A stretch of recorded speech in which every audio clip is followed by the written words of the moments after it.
Good morning. Hope you're all good. So, what I wanted to kind of talk about, following on from yesterday, was the ego. Okay. Now, a lot of you are probably wondering why I do. While I'm away, my Wi-Fi is not good. So obviously I put a lot of reels out, clips from podcasts and stuff like that.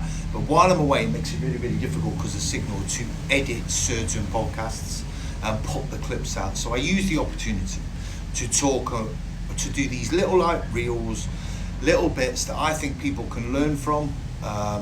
People tend to listen to me at the minute. I'm not entirely sure why, but I'm kind of capitalising on that and I'm trying to offer my advice. I get a fair amount of messages of people telling me that they take a lot from what I say, so I'm kind of using it. I'm rolling with it. If you don't like it, scroll on by, don't watch it. If you do and you take something away from it, that's amazing, so fair play. So following on from yesterday's post about the ego, I want to talk about how it's kind of basically a weapon and a weakness. So yeah, let's have a look. Let's see. So I'm going to talk about ego, okay? Not the Instagram version, not the motivational quote version, the real one. The one that gets men in trouble.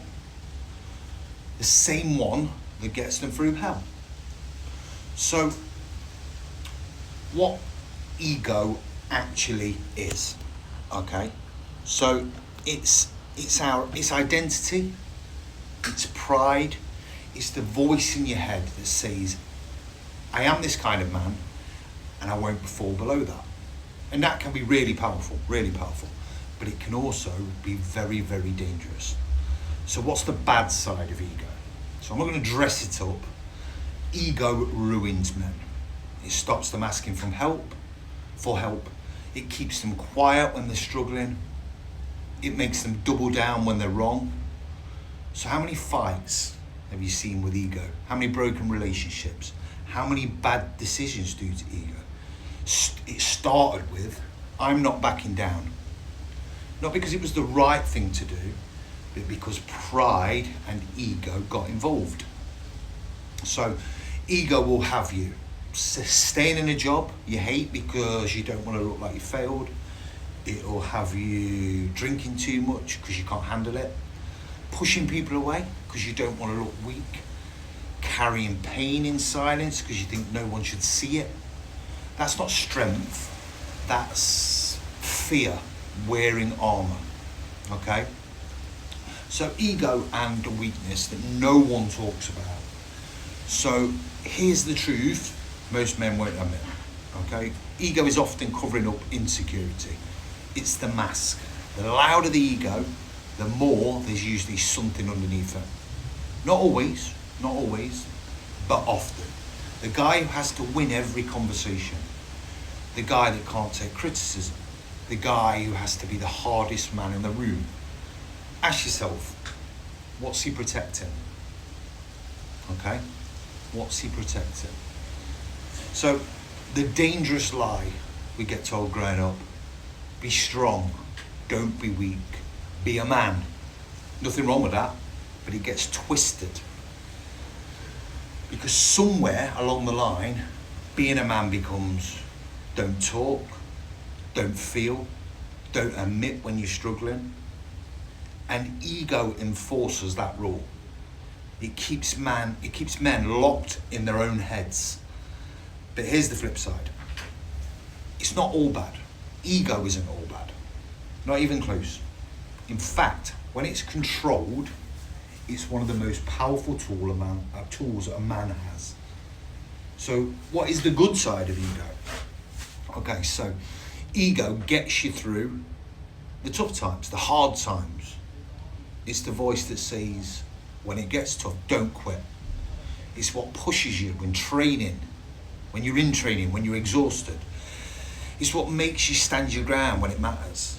And it's what gives you standards. Without ego, you'd accept anything. You tolerate disrespect, you drift. A man with no ego is just as lost as a man with too much, because he stands for nothing. Okay, so what's a healthy ego and what's a fragile ego? Okay, there's a difference. A fragile ego is loud, defensive, reactive. It needs to validate, it needs to win. It can't take a hit. Okay, we all know people like that. I fell into that trap myself. What's a healthy ego? That's someone who's probably quiet, knows who he is, knows who it is. It doesn't need to prove every 5 minutes. It can take criticism and actually use it. That's the shift. Real strength isn't being the loudest, being the hardest, winning every argument. Real strength is admitting when you're wrong, asking for help when you need it, walking away when your ego wants to fight. That takes control. That's something I've learned as I've got older. And control is power. Okay? The balance. So what's the balance? You don't need to kill your ego. That's nonsense. That's absolute bollocks. You need to master it. Okay? Use it when you need drive. Use it when you need resilience. Use it when you need standards. But don't let it control your decisions, destroy your relationships, blind your reality. A simple way to check yourself. Before you react, ask, is this me or is this my ego? Am I doing this because it's right or because I don't want to look weak? That question alone will save you a lot of damage. So the final thought, ego is like controlled, it keeps you warm. Uncontrolled, it burns everything around you. So don't pretend you don't have one. Every man does. Just make sure you're the one holding it, not the other way around.